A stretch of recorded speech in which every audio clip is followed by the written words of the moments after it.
Hello everyone, welcome to my channel. कैसे हैं आप सब? होप सो सब बढ़िया होंगे। तो गाइस, आप सबको पता है कि बीए की क्लासेस चल रही है फर्स्ट सेम और फर्स्ट ईयर की। तो आज का जो कंसेप्ट है वो थोड़ा सा अलग है, शक संवत और विक्रम संवत और उसमें अंतर। आपने थंबनेल में देख लिया होगा। छोटी सी वीडियो है लेकिन बहुत इंटरेस्टिंग है, तो जानना बहुत ज़रूरी है। इसके लिए मैंने इसको अलग से इसकी वीडियो बनाई है।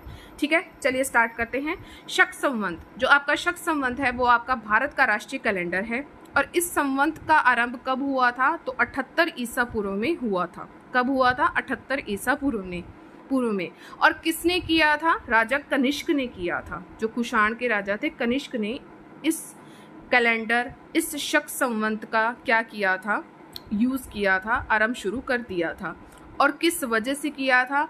अपने राज्य आरोहण को उत्सव के रूप में मनाने के लिए और इस तिथि को यादगार बनाने के लिए इन्होंने शक संवत का क्या कर दिया था? आरंभ कर दिया था। तो आपको सिर्फ इतनी ही बात जो है याद रखनी है। अब बात करेंगे हम विक्रम संवत की। जो राजा थे आपके विक्रमादित्य, देखिए यहाँ पर विक्रम संवत है और यहाँ पर विक्रमादित्य है। तो ये जो राजा हैं आपके विक्रमादित्य हैं, इन्होंने 57 ईसा पूर्व में इसकी शुरुआत की थी।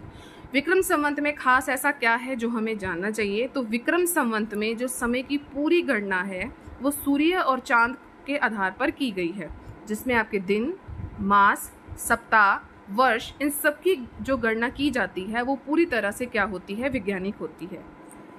चैत्र मास जो होता है आपका चैत्र मास, इसकी जो शुक्ल पक्ष की प्रतिपदा को ब्रह्मा जी ने सृष्टि की रचना आरंभ करी थी। ये चीज आपको याद रखनी है। चैत्र मास की शुक्ल पक्ष की प्रतिपदा को ब्रह्मा जी ने सृष्टि की रचना आरंभ करी थी। इसीलिए हिंदू इस तिथि को नव वर्ष का क्या मानते हैं?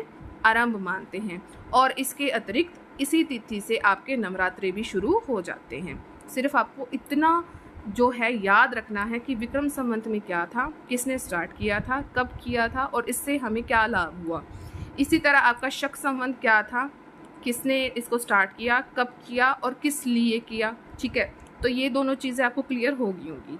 अब बात करेंगे हम आपका विक्रम संवत और शक संवत में क्या अंतर है। इन दोनों के जो महीनों के नाम एक ही हैं, आप देख रहे हो, और दोनों संवतों में शुक्ल पक्ष और कृष्ण पक्ष भी है, दोनों में ही है। अंतर जो है क्या है? दोनों पक्षों के शुरू होने में। सिर्फ और सिर्फ अंतर कहाँ पर है? आप देखेंगे कि जब भी आप कोई लाइन पढ़ेंगे तो यही पढ़ेंगे, शुक्ल पक्ष और कृष्ण पक्ष। लेकिन अंतर क्या है? क्या है अंतर? तो सिर्फ इतना ही है कि इन दोनों के शुरू होने में है। ठीक है, विक्रम संवत कब शुरू हुआ? नया महीना जब आता है पूर्णिमा के बाद। अब पूर्णिमा कब होती है? जब पूरा आपको चांद दिखाई देता है। तो उसके बाद जब नया महीना आता है, आने वाले कृष्ण पक्ष से जो होता है वो आपका विक्रम संवत होता है। ठीक है, और शक संवत कब होता है? जब अमावस आती है। नया महीना अमावस के बाद शुक्ल पक्ष से शुरू होता है। अब इसको याद कैसे करेंगे आप? ठीक है, देखिए जो पूर्णिमा होती है, पूरा आपको चांद दिखाई देता है ना, तो कृष्ण जी चांद की तरह दिखते हैं। तो इस तरह आप इस चीज़ को याद कर सकते हैं। मैं सिर्फ आपको यहाँ याद करने का तरीका बता रही हूँ। अमावस जो होती है काली रात होती है। अगर एक जो है कृष्ण जी अगर वो मतलब कि पूर्णिमा की तरह दिखते हैं तो शुक्ल पक्ष तो फिर अमावस से ही जुड़ा होगा, तो दूसरा अपने आप ही जो है याद हो जाता है। सिर्फ आपको छोटी छोटी ये जो चीज़ें मैं आपको बता रही हूँ बस अपने माइंड में क्लियर रखने की है क्या, ताकि आपको पता तो लगे ना कि आप पढ़ रहे हैं उस चीज़ को, तो आपको माइंड तो क्लियर हो ना कि हाँ, कि इसके पीछे क्या है, क्या ये बार बार आ रहा है। तो आज आपको क्लियर हो गया होगा।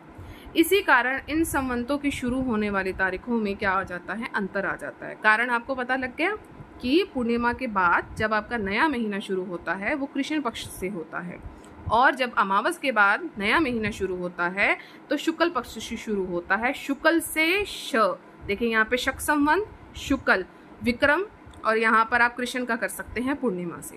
तो क्लियर हो गया होगा।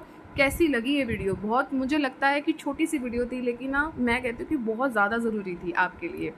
अगर आपको ये वीडियो पसंद आई है तो मैक्सिमम लाइक कीजिए, शेयर आप ज़रूर कीजिए, सब्सक्राइब का रेड बटन उसे ज़रूर प्रेस करना और ऑल पर ज़रूर क्लिक करना।